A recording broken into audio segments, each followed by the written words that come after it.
Halo, perkenalkan nama saya Nisa Nur Aini dari Universitas Mercu Buana dengan NIM 432191110183. Kali ini saya akan membahas tugas besar 2 saya di mata kuliah Perekonomian Indonesia dengan dosen pengampu Ibu Rieke Pernamasari SE MAK.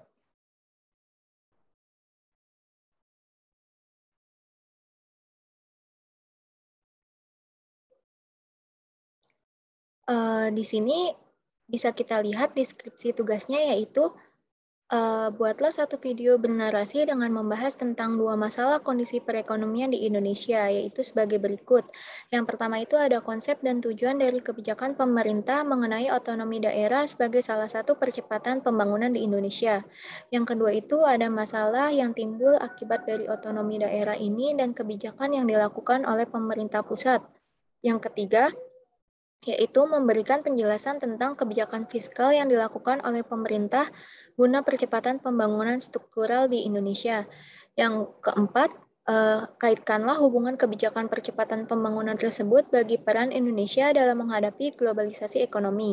Yang kelima, identifikasi tantangan dan hambatan di masa yang akan datang dan solusi sebagai SDM yang berada di dalam persaingan global saat ini. Yang pertama itu ada konsep dan tujuan dari kebijakan pemerintah tentang otonomi daerah sebagai salah satu percepatan pembangunan di Indonesia. Istilah ekonomi ini berasal dari bahasa Latin yang memiliki arti pengaturan sendiri, memerintah sendiri, atau mengatur. Otonomi merupakan kemandirian suatu daerah. Kemandirian ini dibuat dengan pembuatan dan keputusan mengenai hal-hal penting yang ada di daerahnya sendiri. Otonomi daerah ini merupakan sebuah kewenangan otonomi daerah yang mengatur dan mengurus kepentingan masyarakat di daerahnya. Jadi, menurut Undang-Undang Nomor 32 Tahun 2004, otonomi daerah merupakan hak, wewenang, dan kewajiban daerah otonom untuk mengatur dan mengurus sendiri urusan pemerintah dan kepentingan masyarakat setempat sesuai dengan peraturan perundang-undangan. Konsepsi pelaksanaan otonomi daerah. Jadi, secara konseptual, pelaksanaan otonomi daerah ini dibagi menjadi 3 tujuan. Yang pertama yaitu tujuan politik, tujuan administratif, dan tujuan ekonomi. Tujuan politik yaitu upaya untuk mewujudkan demokratisasi politik melalui partai politik dan Dewan Perwakilan Rakyat Daerah.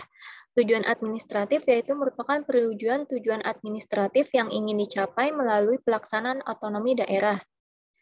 Tujuan ekonomi merupakan tujuan yang ingin dicapai dalam pelaksanaan otonomi daerah di Indonesia yang merupakan terwujudnya peningkatan indeks pembangunan manusia sebagai indikator peningkatan kesejahteraan masyarakat di Indonesia. Kemudian ada faktor dalam rangka mewujudkan tujuan pelaksanaan otonomi daerah, terdapat beberapa faktor penting, yaitu yang pertama ada faktor manusia, faktor keuangan daerah, dan faktor manajemen organisasi atau birokrasi. Faktor manusia yaitu meliputi kepala daerah beserta jajaran dan pegawai.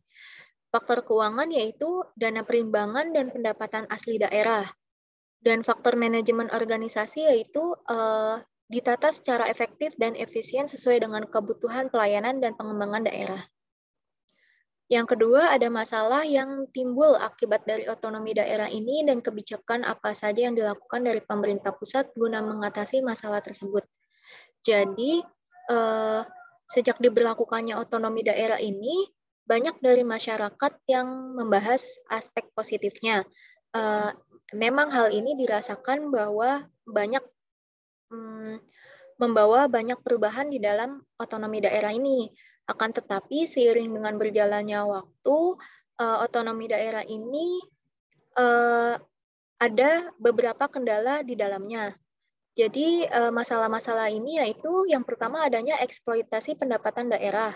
Yang kedua adanya pemahaman terhadap konsep desentralisasi dan otonomi daerah yang belum mantap. Yang ketiga itu ada penyediaan aturan pelaksanaan otonomi daerah yang belum memadai. Yang keempat itu ada kondisi SDM aparatur pemerintah yang belum menunjang sepenuhnya pelaksanaan otonomi daerah. Yang berikutnya itu ada korupsi daerah dan yang terakhir adanya potensi munculnya konflik antar daerah. Kemudian untuk kebijakan-kebijakan dari masalah otonomi daerah tersebut, yaitu yang pertama membuat pembatasan anggaran kampanye karena menurut penelitian, korupsi yang dilakukan kepala daerah akibat pemilihan umum berbiaya tinggi yang membuat kepala daerah ini melakukan korupsi. Yang kedua ini melarang anggota keluarga kepala daerah untuk maju dalam pemilihan daerah untuk mencegah pembentukan dinasti politik. Yang ketiga itu membuat master plan pembangunan nasional untuk membuat sinergi pembangunan di daerah agar menjadi landasan pembangunan di daerah dan membuat pemerataan pembangunan antar daerah. Yang keempat itu ada meningkatkan kontrol terhadap pembangunan di daerah dengan memilih mendagri yang berkapabilitas untuk mengawasi pembangunan di daerah. Sementara itu, masih ada kebijakan-kebijakan lain yang dilakukan pemerintah, yaitu yang pertama, melaksanakan good governance dengan memangkas birokrasi, memperkuat peranan daerah untuk meningkatkan rasa nasionalisme, dan meningkatkan pendapatan asli daerah dari sektor SDA dan pajak. Kemudian yang ketiga itu ada berikan penjelasan tentang kebijakan fiskal yang dilakukan oleh pemerintah guna percepatan pembangunan struktural di Indonesia. Jadi menurut Otoritas Jasa Keuangan, kebijakan fiskal itu merupakan kebijakan mengenai pajak, penerimaan lain, utang, piutang, dan pengeluaran pemerintah dengan tujuan tertentu, seperti menunjang kestabilan ekonomi, keseimbangan moneter, peningkatan pembangunan, dan juga perluasan kesempatan kerja.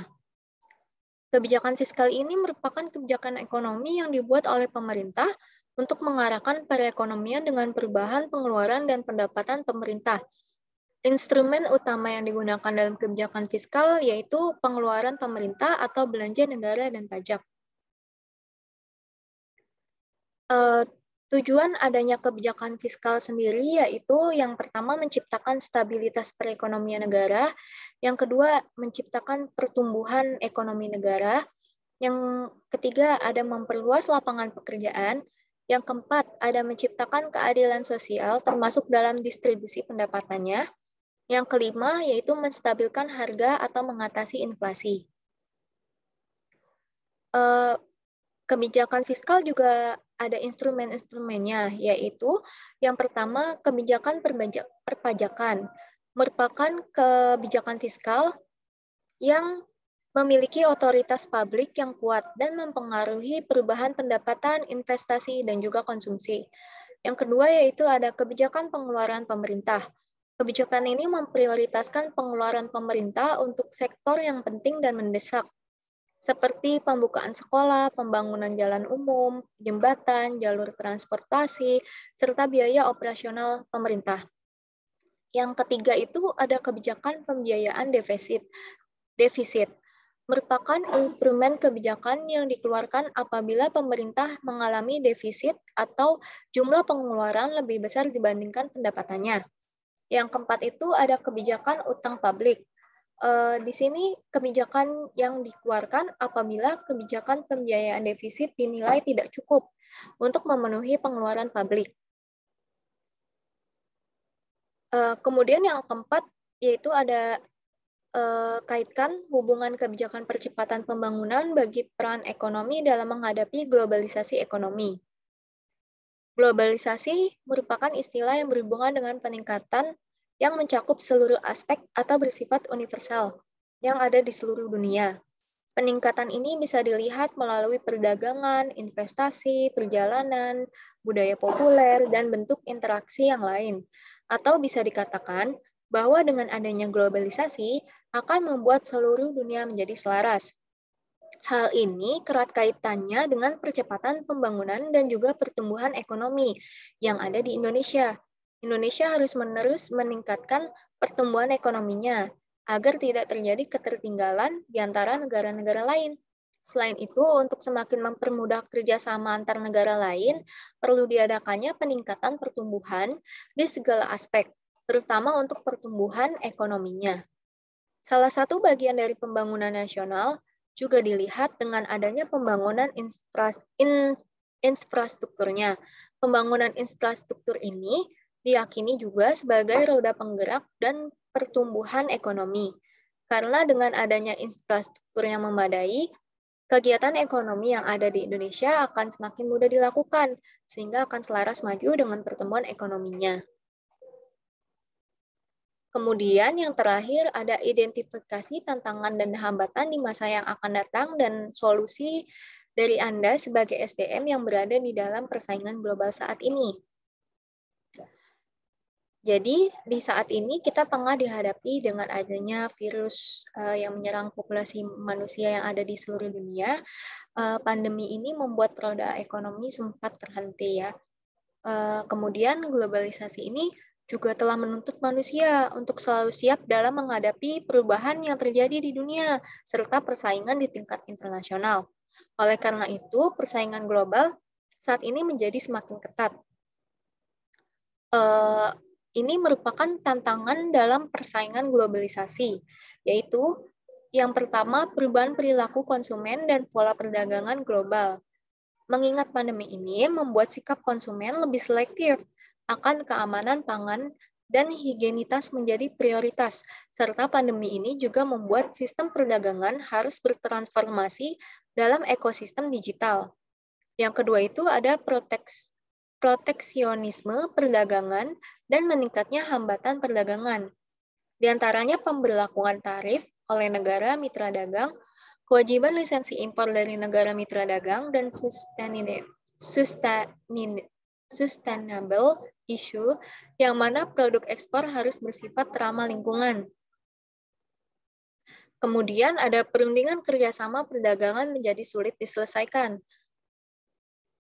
Padahal adanya perundingan yang baik memungkinkan untuk meningkatkan arus investasi, membuka pasar untuk produk baru, dan mengurangi hambatan perdagangan, baik berupa eliminasi tarif ataupun pengurangan hambatan non-tarif. Kemudian ada potensi defisit dan resensi ekonomi. Mengingat telah banyak negara maju di berbagai benua yang mengumumkan masuk jurang resensi pada tahun ini. Kemudian, agar mampu bertahan pada era globalisasi, maka diperlukan adanya yang pertama peningkatan dalam organisasi di dalam kapasitas SDM yang dimilikinya. Peningkatan ini hanya dapat dilakukan jika semua unsur SDM menjadi manusia pembelajar dan terus-menerus belajar, baik melalui buku, pada para ahli, rekan kerja, maupun kehidupan sehari-hari. Kemudian SDM juga perlu memiliki kemampuan berupa interpersonal skill yang baik agar mampu berinteraksi dengan semua orang sehingga dapat mengembangkan diri. Cara menggalinya yaitu dengan belajar sungguh-sungguh terutama saat duduk di bangku perkuliahan. Selanjutnya mengikuti pelatihan, mengikuti organisasi, memperbanyak analisis sosial, serta perbanyak interaksi sosial secara nyata maupun digital. Kemudian individu juga dituntut untuk mempunyai keinginan, hasrat, semangat, antusiasme, ketekunan, ketahanan, serta konsistensi. Sebaliknya, organisasi dengan SDM yang tidak bersemangat atau apatis justru akan sulit mencapai tujuan jangka panjangnya.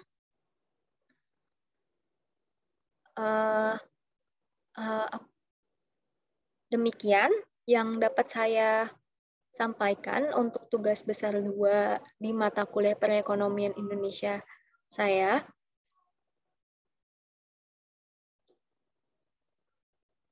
Bila ada kurangnya, saya mohon maaf dan terima kasih.